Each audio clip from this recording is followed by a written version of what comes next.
नमस्कार और स्वागत है इस खास चर्चा में। नमस्कार। आज हम इतिहास के उन पन्नों को टटोलने वाले हैं जो लिखे नहीं गए, मतलब पत्थर बोलते हैं यहाँ। हाँ बिल्कुल, भारत का पाषाण युग। इरादा सिर्फ ये नहीं कि भाई कब क्या हुआ रट लें, नहीं नहीं, बिल्कुल नहीं। बल्कि ये समझे कि उस जानकारी से हमें क्या पता चलता है, शुरुआती इंसान कैसे जी रहे थे, कैसे वो नींव रखी जिस पर हम आज हैं। हाँ बिल्कुल, ये एक तरह से अपनी जड़ों तक जाने जैसा है, हमारे अस्तित्व की कहानी। और ये जड़ें इतनी पुरानी हैं कि मेरे मन में हमेशा ये सवाल आता है, भाई जब लिखना विखना कुछ था ही नहीं तो ये सब पता कैसे लगा। वाजिब सवाल है, बहुतों के मन में आता होगा। हाँ, और इसका जवाब छिपा है इतिहास और पुरातत्व, मतलब आर्कियोलॉजी के फर्क में। अच्छा।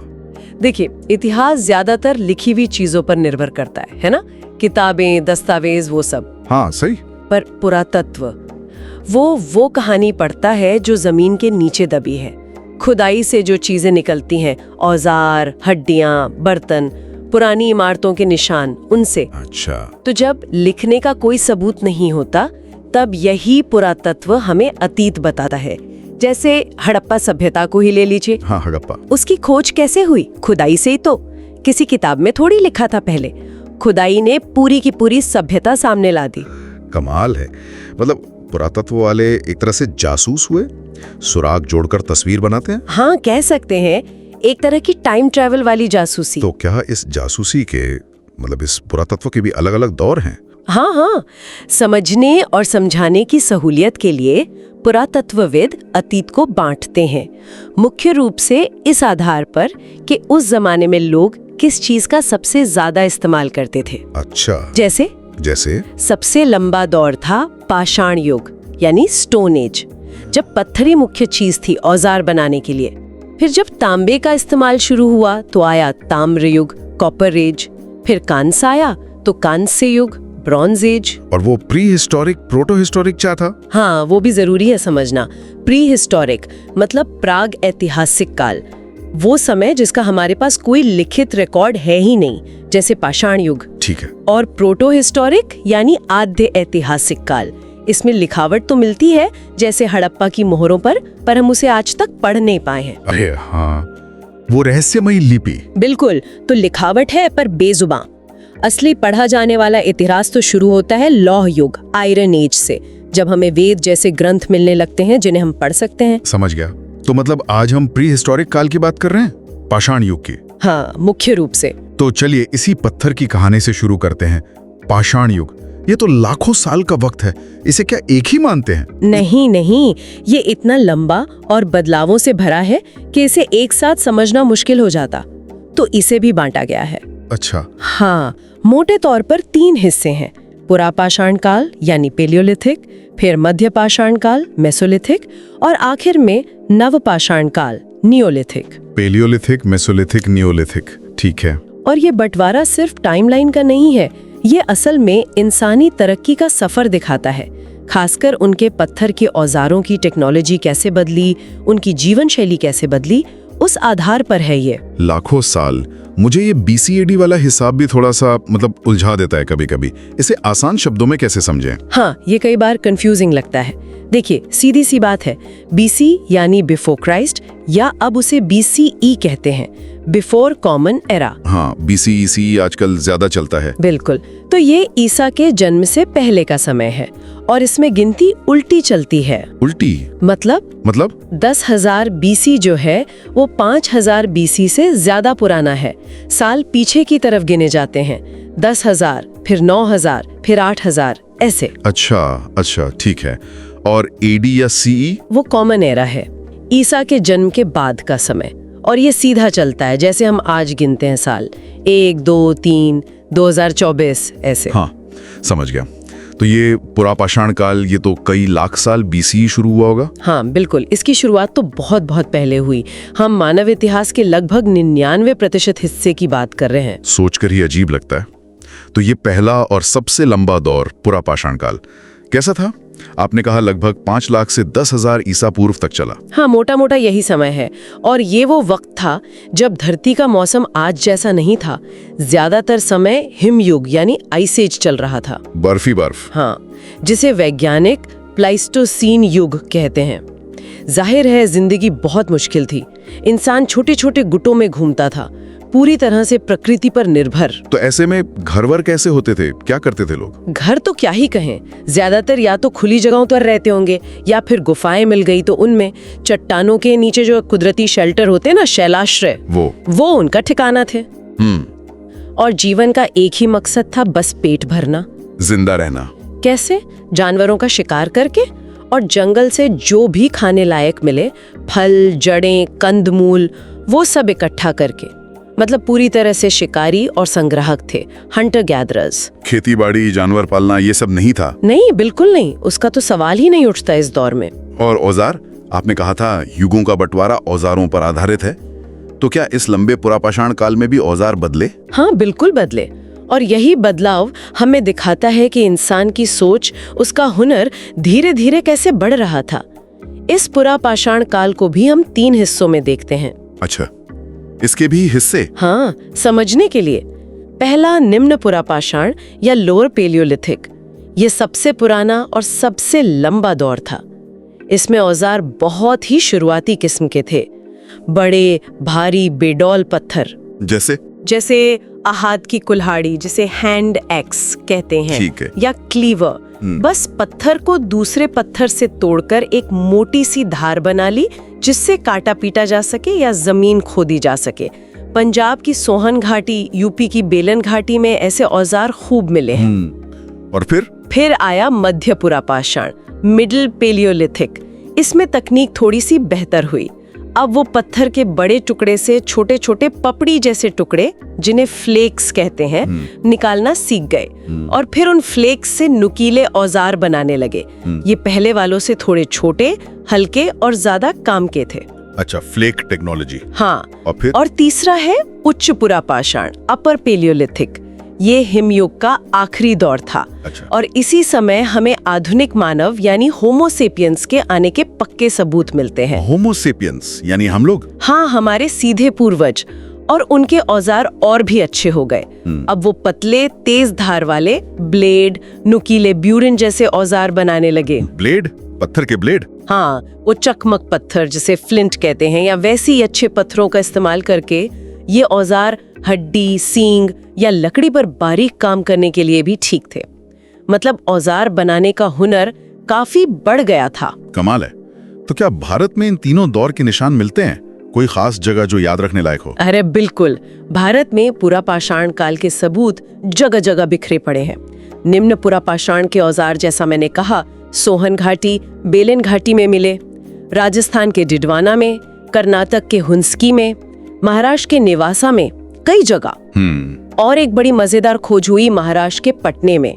वहाँ शुतुरमुर्ग के अंडे के छिलके मिले हैं, जिन पर शायद कुछ लाइनें भी बनी थी। शुतुरमुर्ग भारत में? हाँ, इससे पता चलता है कि उस जमाने में यहाँ शुतुरमुर्ग भी होते थे। और उच्च पुरापाषाण काल के लिए तो सबसे जरूरी जगहों में से एक है मध्य प्रदेश की भीमबेटका की गुफाएं। भीमबेटका, इनका नाम तो बहुत सुना है। वो रॉक पेंटिंग्स के लिए ना? हाँ, बिल्कुल। और माना जाता है कि कला की ये शुरुआत इसी उच्च पुरापाषाण काल में हुई। इन गुफाओं की दीवारों पर हजारों साल पहले के इंसानों ने तस्वीरें बनाई। इसी दौर में? हाँ, शुरुआत इसी दौर से मानी जाती है। हालांकि ज्यादातर पेंटिंग्स बाद के कालों की हैं, मेसोलिथिक और नियोलिथिक की, पर सबसे पुरानी परतें यहीं से शुरू होती दिखती हैं। ये उनके जीवन, समाज, उनकी सोच को समझने की एक सीधी खिड़की है। अद्भुत। मतलब इतना मुश्किल जीवन और उसमें भी कला। अच्छा, तो फिर 10,000 ईसा पूर्व के आसपास हिमयुग खत्म हुआ? हाँ, धीरे धीरे। तो जाहिर है मौसम बदला होगा। इसके बाद आया मध्य पाषाण काल, मेसोलिथिक। बिल्कुल, प्लाइस्टोसीन युग बीता और शुरू हुआ होलोसीन युग, जो आज तक चल रहा है। धरती गर्म हुई, नमी बढ़ी, ग्लेशियर पिघले। तो इसका क्या असर हुआ?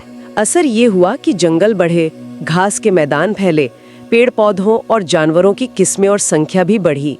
हिरन, बकरी, भेड़, मछली, भोजन के स्रोत शायद ज्यादा आसानी से मिलने लगे होंगे। अच्छा। तो ये जो दौर है मध्य पाषाण काल, लगभग 9000 से 4000 ईसा पूर्व तक, ये एक तरह से बदलाव का समय था। पुराने पाषाण युग और आने वाले नए पाषाण युग के बीच का पुल, संक्रमण काल कह सकते हैं। तो इस बदलते माहौल में इंसान ने क्या किया? क्या औजारों में भी कोई बड़ा बदलाव आया? हाँ, और ये इस युग की सबसे बड़ी पहचान है, वो है माइक्रोलिथ्स। माइक्रोलिथ्स मतलब? माइक्रो मतलब छोटा, लिथ मतलब पत्थर, यानी बहुत छोटे पत्थर के औजार, अक्सर 1 से 5 सेंटीमीटर के। इतने छोटे? उनसे क्या करते थे? ये अकेले इस्तेमाल नहीं होते थे ज्यादातर, ये बहुत ही करीने से बनाए जाते थे, त्रिभुज, समलम जैसे ज्यामितीय आकार के। फिर इनको हड्डी या लकड़ी के हत्थों में गूंद या किसी चीज से चिपका कर लगाया जाता था। अच्छा, कॉम्पोजिट टूल जैसा? हाँ बिल्कुल, जैसे तीर की नोक बना ली या भाले का सिरा या आरी जैसा कुछ जिसमें कई छोटे ब्लेड लगे हों, चाकू बन गए। ये छोटे जरूर थे, पर पुरापाषाण के भारी औजारों से ज्यादा कारगर और कुशल थे कई कामों के लिए। कमाल की तकनीक, छोटे औजार लेकिन ज्यादा असरदार। तो क्या जीवन शैली अभी भी वही शिकारी वाली थी? हाँ, शिकार करना और खाना इकट्ठा करना तो अभी भी मुख्य काम था। मछली पकड़ना भी शायद ज्यादा होने लगा। लेकिन यही हमें एक बहुत बहुत महत्वपूर्ण बदलाव की पहली आहट सुनाई देती है। वो क्या? पशुपालन की शुरुआत। क्या बात है, इसी दौर में? हाँ, पक्के तौर पर तो नहीं कह सकते कि पूरी तरह पालतू बना लिया था, लेकिन राजस्थान में बागोर और मध्य प्रदेश में आदमगढ़ जैसी जगहों पर जो जानवरों की हड्डियां मिली हैं, खासकर भेड़, बकरी, मवेशियों की, उनसे लगता है कि इंसान ने शायद इन जानवरों को अपने आसपास रखना, उन्हें काबू में करना शुरू कर दिया था। अच्छा। ये अभी खेती नहीं थी, पर इंसान और जानवरों के रिश्ते में एक नया मोड़ जरूर था। शायद कुत्ते सबसे पहले पालतू बने हों। तो बागोर और आदमगढ़, ये जगहें तो फिर बहुत खास हो गई इस हिसाब से। निश्चित रूप से भारतीय उपमहाद्वीप में पशुपालन के सबसे पुराने पुरातत्वीय सबूत हमें इन्हीं जगहों से मिलते हैं। इनके अलावा गुजरात में लंगनाज, यूपी में चौपानी मांडो, सराय नाहर राय, पश्चिम बंगाल में बीरभानपुर, ये सब मध्य पाषाण काल के महत्वपूर्ण स्थल हैं। भीमबेटका में भी इस दौर की काफी गतिविधियां और पेंटिंग्स मिलती हैं। शिकार, वो छोटे वाले माइक्रोलिथ औजार और जानवरों को पालने की शुरुआत। ठीक है, इसके बाद आता है नव पाषाण काल, नियोलिथिक। नाम से लग रहा है कि अब कुछ बड़ा, कुछ नया होने वाला था। बिल्कुल, नव पाषाण काल जो करीब 7000 ईसा पूर्व से शुरू माना जाता है और अलग अलग इलाकों में 1000 ईसा पूर्व या उसके बाद तक भी चलता रहा। ये मानव इतिहास का एक क्रांतिकारी मोड़ था। इसे नव पाषाण क्रांति या नियोलिथिक रेवोल्यूशन भी कहते हैं। क्रांति? हाँ। क्यों, ऐसा क्या हुआ? इस क्रांति का आधार था कृषि का आविष्कार, खेती की शुरुआत। खेती? अच्छा, मतलब इंसान अब सिर्फ प्रकृति से लेने वाला नहीं रहा, बल्कि खुद उगाने वाला बन गया। ये सब कुछ बदल देने वाली बात थी। सोचिए, अब इंसान को खाने की तलाश में भटकने की जरूरत कम हो गई। वो एक जगह टिककर अपनी फसल उगा सकता था। सही बात है। ये मानव इतिहास की सबसे बड़ी छलांगों में से एक है। अब वो जमीन से जुड़ गया, उसका अपना एक इलाका हो गया। लेकिन हमें पक्के तौर पर कैसे पता चलता है कि वो खेती करते थे? क्या सबूत हैं इसके? खुदाई में हमें सीधे सबूत मिलते हैं, जैसे जले हुए अनाज के दाने, गेहूं, जौ, चावल, रागी, दालें, इनके अवशेष मिलते हैं। अच्छा। फिर जब अनाज होगा तो उसे रखेंगे कहाँ, पकाएंगे कैसे? तो यहीं से मिट्टी के बर्तन बनाने की शुरुआत बड़े पैमाने पर हुई। पॉटरी। हाँ, बर्तन तो चाहिए ही होंगे। और औजार भी बदल गए। अब सिर्फ पत्थर को तोड़ फोड़ कर नहीं, बल्कि उसे घिस कर, रगड़ कर, पॉलिश करके चिकना और ज्यादा पैना बनाया जाने लगा। पॉलिश वाले औजार? हाँ, कैसे पॉलिश की हुई पत्थर की कुल्हाड़ियां मिली हैं जो जंगल साफ करने के काम आती होंगी। सिलबट्टे मिले हैं जिन पर अनाज पीसा जाता था। समझ गया। तो भारतीय उपमहाद्वीप में ये क्रांति, ये खेती की शुरुआत कहाँ से दिखती है सबसे पहले? देखिए, सबसे पुराने और सबसे साफ सबूत मिलते हैं मेहरगढ़ से। ये जगह आज पाकिस्तान के बलूचिस्तान प्रांत में है। मेहरगढ़, हाँ, नाम सुना है। यहाँ लगभग 7000 ईसा पूर्व के आसपास लोग न सिर्फ गेहूं और जौ उगा रहे थे, बल्कि कच्ची ईंटों के घरों में रह रहे थे, भेड़ बकरी पाल रहे थे। यहाँ तक कि कपास उगाने का दुनिया का सबसे पुराना सबूत भी यहीं से मिला है। कपास भी? हाँ। 7000 ईसा पूर्व? हाँ। तो मेहरगढ़ एक पूरी तरह विकसित नवपाषाण बस्ती थी। एक तरह से कहें तो ये आगे चलकर हड़प्पा सभ्यता की नींव रखने वाले समुदायों में से एक हो सकता है। कमाल है। और अगर हम आज के भारत की सीमाओं के अंदर देखें तो कौन सी जगहें खास हैं इस दौर की? भारत में भी कई बहुत महत्वपूर्ण नवपाषाण स्थल हैं और हर जगह की अपनी अलग कहानी है। जैसे कश्मीर में बुरज़ाहोम और गुफकराल। बुरज़ाहोम बड़ा अनोखा है। यहाँ लोग जमीन में गोल या अंडाकार गड्ढे खोदकर घर बनाते थे। पिट ड्वेलिंग्स कहते हैं इनको। गड्ढों में घर क्यों भला? शायद ठंड से बचने के लिए। और इससे भी ज्यादा हैरान करने वाली बात पता है क्या है? क्या? वहाँ कुछ कब्रें मिली हैं जिनमें इंसानों के साथ उनके पालतू कुत्तों को भी दफनाया गया है। हैं? कुत्तों को साथ में? हाँ, ये उनकी किसी खास मान्यता या परलोक की धारणा के बारे में कुछ बताता है। पास ही गुफकराल है, जिसका मतलब है कुम्हार की गुफा। इन दोनों जगहों से हड्डी के बने औजार भी बहुत मिले हैं, सुई, भाले की नोक वगैरह। ये तो वाकई बहुत दिलचस्प है। और कहीं? बिहार में गंगा के किनारे चिरांद एक ऐसी जगह है जहाँ कश्मीर के अलावा बहुत बड़ी मात्रा में हड्डी के औजार मिले हैं, खासकर हिरण के सींगों से बने हुए। अच्छा। फिर उत्तर प्रदेश में इलाहाबाद के पास बेलन घाटी में ही एक जगह है कोलदेहवा। यहाँ से चावल की खेती का बहुत पुराना सबूत मिला है। कुछ लोग मानते हैं कि ये दुनिया में चावल उगाने के सबसे पुराने केंद्रों में से एक हो सकता है। चावल, वाह। और दक्षिण भारत में? दक्षिण भारत में भी कई स्थल हैं। कर्नाटक में संगनकल्लू, ब्रह्मगिरी, मस्की, पिकलीहल, हल्लूर। यहाँ लोग ज्यादातर रागी और कुल्थी जैसे मोटे अनाज उगाते थे। और यहाँ एक खास चीज मिली है, राख के टीले। एश माउस। हाँ, माना जाता है कि ये शायद मवेशियों के बाड़ों में गोबर इकट्ठा होकर जल जाने से बने होंगे, जो उनके पशुपालन के बड़े पैमाने पर होने का संकेत है। समझ गया। तो खेती, पॉलिश वाले औजार, मिट्टी के बर्तन, और क्या बदला इस नए युग में? देखिए, खेती ने लोगों को एक जगह पर टिक कर रहने को मजबूर किया। तो क्या हुआ? गांव बसे होंगे। बिल्कुल, स्थायी बस्तियां बनी, गांव बसे।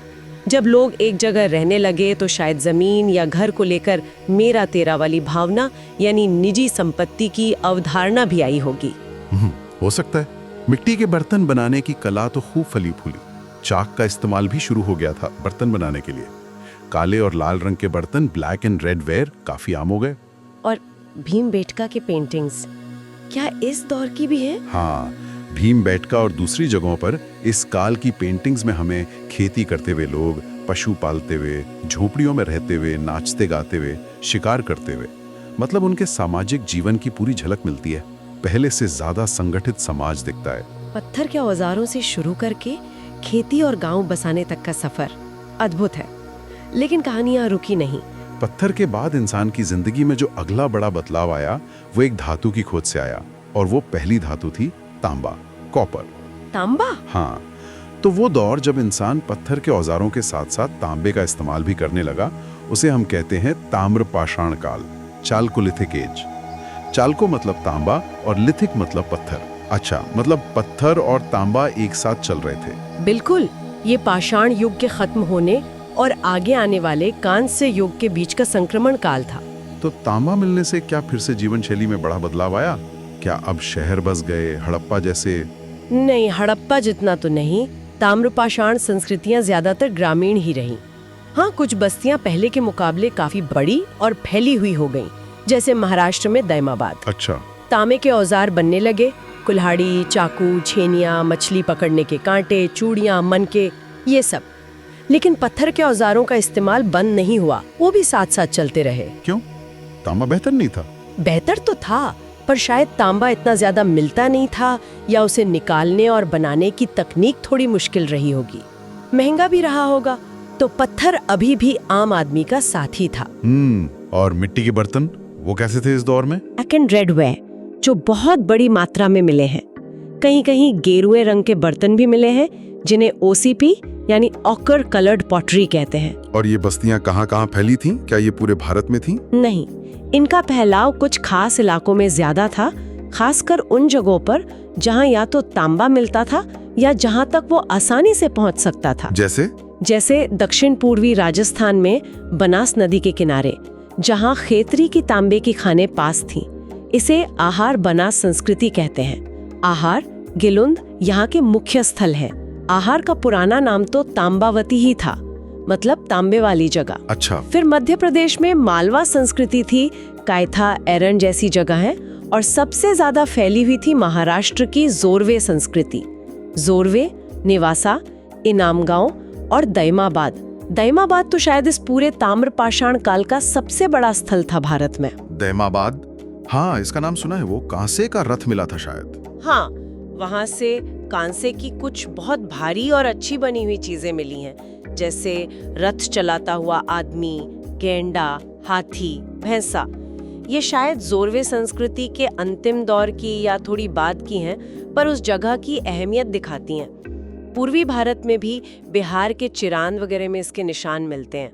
तो तांबे ने एक नई शुरुआत तो कर दी थी, पर लगता है अभी भी कुछ कमी थी, कुछ सीमाएं थी। हाँ बिल्कुल। स्रोत भी बताता है कि इस दौर के लोग आमतौर पर घोड़े से परिचित नहीं थे, नहीं वे पक्की ईंटों का इस्तेमाल करना जानते थे। घर कच्चे ही बनते थे, मिट्टी, गारे, लकड़ी, फूस के। लिखने की कला तो अभी भी नहीं आई थी।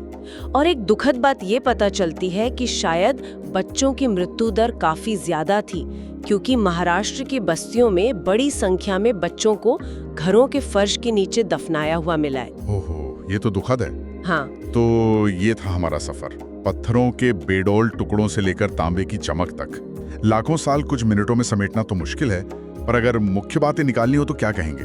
मेरे ख्याल से सबसे बड़ी बात जो उभर कर आती है वो है इंसान का लगातार सीखना, अडेप्ट करना, अपने माहौल के हिसाब से ढलना और उसे अपनी जरूरत के हिसाब से बदलना। सही। वो बड़े भद्दे पत्थरों से शुरुआत करके माइक्रोलिथ्स जैसे बारीक औजारों तक पहुंचना, आग पर काबू पाना जो शायद पूरा पाषाण में ही हो गया था, पर उसका बेहतर इस्तेमाल बाद में सीखा।